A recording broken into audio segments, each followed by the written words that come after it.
ప్రజ్వల్ రేవಣ್ణ మా అమ్మ మొబైల్ కు వీడియో కాల్స్ చేసేవారు. ఫోన్ ముందే ఆయన చూస్తుండగా బట్టలు విప్పాలని ఆయన నన్ను బలవంత పెట్టేవారు. ఒకవేళ నేనలా చెయ్యకపోతే మా అమ్మను నన్ను ఏదైనా చేసేస్తానని బెదిరించేవారు. మా అమ్మను ఆయన రేప్ చేశారు. ఆయన తండ్రి హెచ్డి రేవಣ್ణ కూడా మా అమ్మను లైంగిక వేధింపులకు గురిచేశారు అని ప్రత్యేక దర్యాప్తు బృందం సిటీ ఎదుట తాజాగా ఒక బాధితురాలు వెల్లడించారు. ప్రజ్వల్ రేవణ్ణకు వ్యతిరేకంగా పోలీసుల ముందు వాంగ్మూలాలిచ్చిన మహిళల్లో ఆమె కూడా ఒకరు. అసలు ఎవరి ప్రజ్వల్ రేవಣ್ణ?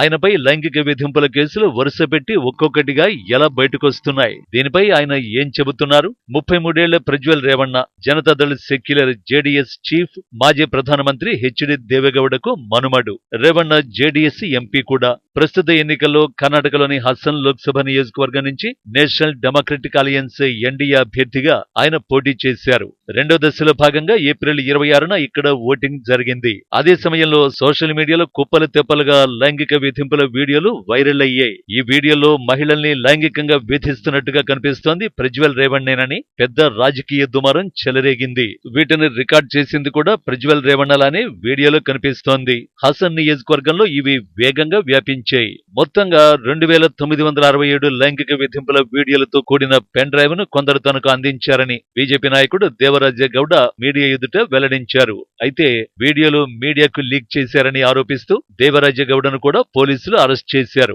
వీడియోలు వైరల్ అవుతుండగా ప్రజ్వల్ రేవಣ್ణ తనను లైంగికంగా వేధించారని ఓ మహిళ పోలీసులను ఆశ్రయించారు. 2019 నుంచి 2022 మధ్య తనపై చాలాసార్లు లైంగిక దాడి చేశారని 60 ఏళ్ల వయసున్న ఆమె ఆరోపించారు. ప్రజ్వల్ రేవಣ್ణ తండ్రి హోలీనస్ సిరిపుర ఎమ్మెల్యే హెచ్డి రేవಣ್ణ కూడా తన భార్య ఇంట్లో లేనప్పుడు తనను రేప్ చేశారని ఆమె ఫిర్యాదులో పేర్కొన్నారు. తనను తుపాకీ గురిపెట్టి బెదిరించి రేప్ చేశారని, ఆ తర్వాత మరో మహిళ కూడా ఫిర్యాదు చేశారు. ఆ తర్వాత ఇంకొక మహిళ కూడా ఫిర్యాదు చేశారు. మొత్తానికి మే 15 నాటికి ప్రజ్వల్ రేవణ్ణపై పోలీసులు 3 ప్రాథమిక విచారణ నివేదిక ఎఫ్ఐఆర్లు నమోదు చేశారు. ఈ లైంగిక వేధింపుల కేసులపై విచారణకు రాష్ట్రంలోని కాంగ్రెస్ ప్రభుత్వం ప్రత్యేక దర్యాప్తు బృందం సిట్ ను ఏర్పాటు చేసింది. లైంగిక వేధింపుల ఆరోపణల నడుమ ప్రజ్వల్ రేవణ్ణ దేశం విడిచి వెళ్లిపోయారు. ప్రస్తుతం ఆయన జర్మనీలో ఉన్నట్టు కొన్ని వార్తా సంస్థలు కథనాలు ప్రచురించాయి. అయితే ప్రజ్వల్ ఆచూకీ కోసం ఇప్పటికే ఇంటర్పోల్ బ్లూ కార్నర్ నోటీస్ కూడా జారీ చేసింది.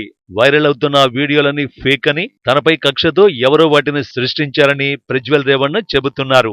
మరోవైపు ప్రజ్వల్ రేవణ్ణ తండ్రి హెచ్డి రేవణ్ణను పోలీసులు అదుపులోకి తీసుకున్నారు. బాధితుల్లో ఒకరైన 60 ఏళ్ల మహిళను తన కాలినహళ్లి ఫామ్ హౌస్ లో అక్రమంగా హెచ్డి రేవణ్ణ నిర్బంధించారని, ఆమెను సిట్ అధికారులు విడిపించారని పోలీసు వర్గాలు చెప్పినట్టు వీడియోలో కథనాలొచ్చాయి. అయితే ప్రస్తుతం హెచ్డి రేవణ్ణ బెయిల్పై విడుదలయ్యారు. ప్రస్తుత ఎన్నికల్లో భారతీయ జనతా పార్టీతో కలిసి జనతాదళ్ సెక్యులర్ జేడీఎస్ పోటీ చేస్తోంది. ఈ రెండు పార్టీలు సంయుక్తంగానే ప్రజ్వల్ రేవణ్ణను హసన్ నుంచి పోటీ చేయించాయి.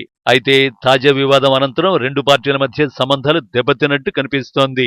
జేడీఎస్ తో పొత్తుతో కొనసాగాల వద్దా అన్న అంశంపై లోక్సభ ఎన్నికల ఫలితాల తర్వాత బీజేపీ కేంద్ర నాయకత్వం నిర్ణయం తీసుకుంటుంది అని కర్ణాటక బీజేపీ నాయకుడు ఆర్ అశోక్ చెప్పారు. మరోవైపు వివాదం నడుమ ప్రజ్వల్ రేవణ్ణ, ఆయన తండ్రి హెచ్డి రేవణ్ణలను జేడీఎస్ సస్పెండ్ చేసింది.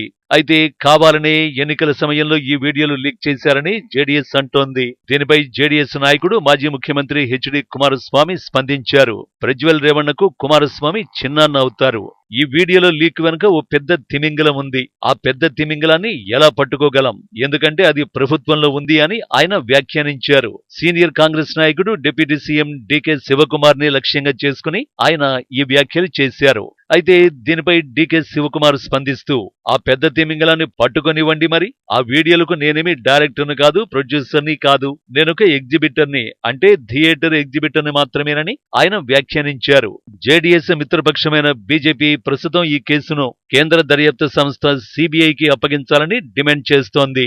అయితే ప్రస్తుతం సిట్ దీనిపై సవ్యంగానే విచారణ జరుపుతోందని, దీన్ని సిబిఐకి అప్పగించే ఆలోచన లేదని కర్ణాటక ముఖ్యమంత్రి సీనియర్ కాంగ్రెస్ నాయకుడు సిద్ధరామయ్య చెప్పారు.